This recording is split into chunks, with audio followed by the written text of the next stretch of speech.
You know, the Bible says God made man from dust. And then he brought the animals to Adam to name to show that he was alone. There were none like him. He didn't look at a female chimp and say, she's close enough, I'll date her. He recognized there was none made in the image of God. Only he was made in the image of God. So God put Adam to sleep, and from his side, from a rib, he made the first woman and brought her to the man.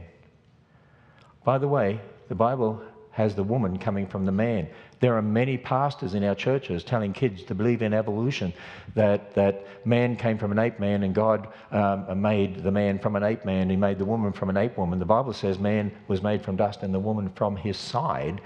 And so if you've told them to add evolution to Genesis, then they better throw the New Testament out too, because much of the New Testament was written by Paul, inspired by God, but written by Paul, and he says the woman came from the man. So if he can't get that right, how can you trust anything he writes? And what did the man say? This is when Adam got all romantic. Good lesson for us guys. This is last bone of my bones, flesh of my flesh. You shall be called woman. See that? That's what you do on Valentine's Day. Take your girlfriend out or your wife out, look across the table at them and say, here's what the perfect man said. You are bone of my bones, flesh of my flesh. You are woman. She will think she's got the perfect man. Or maybe she'll think something else, I don't know.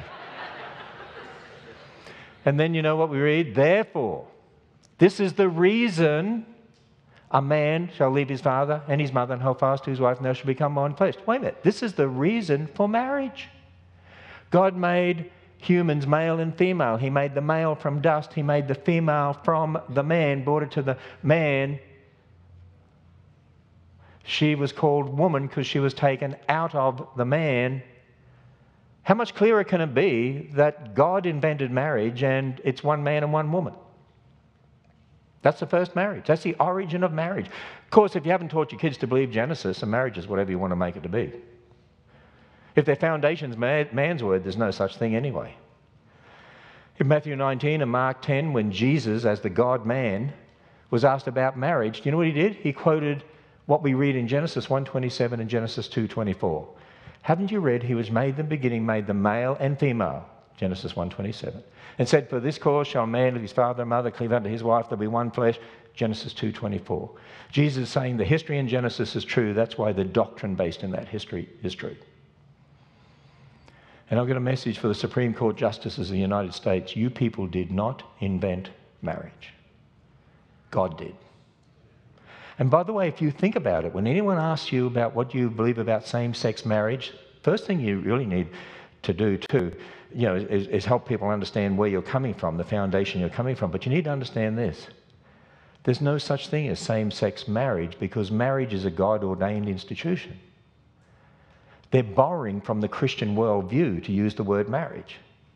And by the way, why do they want two? Why not three? Why not four? Why two? They're borrowing from the Christian worldview, Adam and Eve. It's a perversion of what God has ordained. That's what the devil always does.